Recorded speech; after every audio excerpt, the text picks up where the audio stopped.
এরকম একটা নোনা ইলিশ ভুনা যদি শুক্রবারের পাতে আমাদের প্লেটে কেউ দেয়, তাহলে কি আমাদের আর কি কিছু লাগে?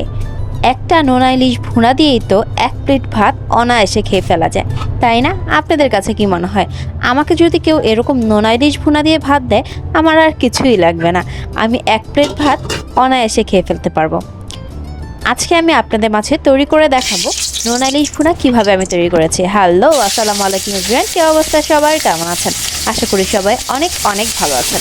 আজকে আমি আপনাদের মাঝে নোনা ইলিশ ভুনা কীভাবে আমি বাসায় তৈরি করেছিলাম সেটাই দেখাবো। প্রথমে আমি একটা বড় নোনা ইলিশ নিয়েছিলাম এবং নোনা ইলিশ যেহেতু এত পরিমাণে আমি রান্না করব না, তাই কিছুটা পরিমাণে আমি আগে থেকে সরিয়ে রেখে বাকি অংশটা কেটে তারপর আমি তাতে গরম পানি দিয়ে ধুয়ে এবং গরম পানিতে ভিজিয়ে রেখেছিলাম, যেন এটা থেকে কিছুটা পরিমাণে লবণ বের হয়ে যায়, কারণ এটাতে প্রচুর পরিমাণে লবণ ব্যবহার করা হয়। আমি কিন্তু রান্নায় কোনো ধরনের লবণ ব্যবহার করিনি, কারণ নোনা ইলিশ এমনিই লবণাক্ত। তারপর আমি একটা কড়াইয়ে পরিমাণ মতো তেল দিলাম, তেল দিয়ে তারপর পেঁয়াজ দিলাম।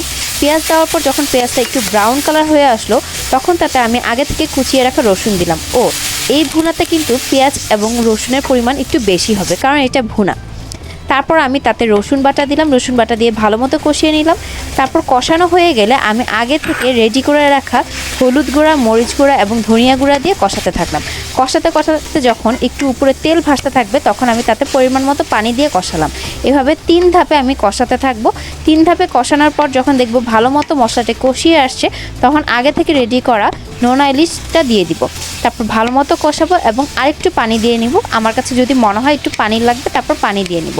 পানি দিয়ে দেওয়ার পর আগে থেকে কেটে রাখা বেগুন দিয়ে ভালো মতো নাড়তে থাকবো, ভালো মতো কষাবো। কষানো হয়ে গেলে একটু ঝোল ঝোল করতে চাইলে যাতে আপনারা পানি ইউজ করতে পারেন। আমি একটু পানি দিয়েছি, পানি দেওয়ার পর আমি এটা কষিয়ে নিয়েছি। কষিয়ে নেওয়ার পরে হয়ে গেল নোনা ইলিশ।